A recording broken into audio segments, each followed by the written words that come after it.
మీరు అన్నట్లుగానే ఇప్పటి వరకు చాలా మంది సోషియో ఫ్యాంటసీ తీసినా కానీ అన్ని లోకాలు చూపించారు చాలా వరకు. అవును. కానీ ఇప్పుడు విశ్వాంబరాలో మీరు చూపించబోయే లోకం ఇంతవరకు ఎవరు చూపించలేదు చెప్పాలంటే వాస్తవంగా. అవును.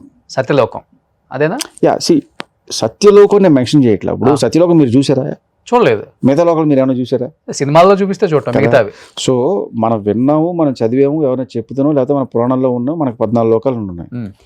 సో ఈ 14 లోకాలని మన డైరెక్టర్స్ అవ్వచ్చు, ఇంకా ప్రొడ్యూసర్ హీరోలు అవ్వచ్చు, వాళ్ళు దాన్ని ఎక్స్ప్లోర్ చేశారు. అంటే స్వర్గలోకం ఇలా ఉంటుంది, యమలోకం ఇలా ఉంటుంది అని చెప్పి దాన్ని అంటే వచ్చే జనరేషన్స్ మారుతూ వచ్చిన టైంలో దాన్ని ఎక్స్ప్లోర్ చేసుకుంటూ వచ్చు ఇంకా బెటర్ వే.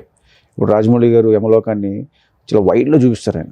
ఇప్పుడు మామూలుగా అప్పుడు దాకా యమలోకం అనేది ఎలా ఉంటుంది, దున్నపోతు అనేది ఉండి యముడు ఆ సింహాసనం ఉండి ఆయన కూర్చుని ఉంటాడు, చుట్టూ చిన్న ఫైర్ ఉంటుంది.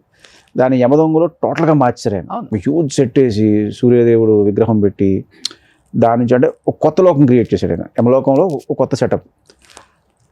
సో ఇవన్నీ మనం చూసేసినప్పుడు ఇంకేముంది అని వెతికినప్పుడు నాకు సత్యలోకం ఉంది. ఓకే, సత్యలోకాన్ని ఇన్స్పిరేషన్గా తీసుకుని ఇక్కడ మనం క్రియేట్ చేద్దాం. సత్యలోకం ఎలా ఉంటుందో నాకు తెలియదు.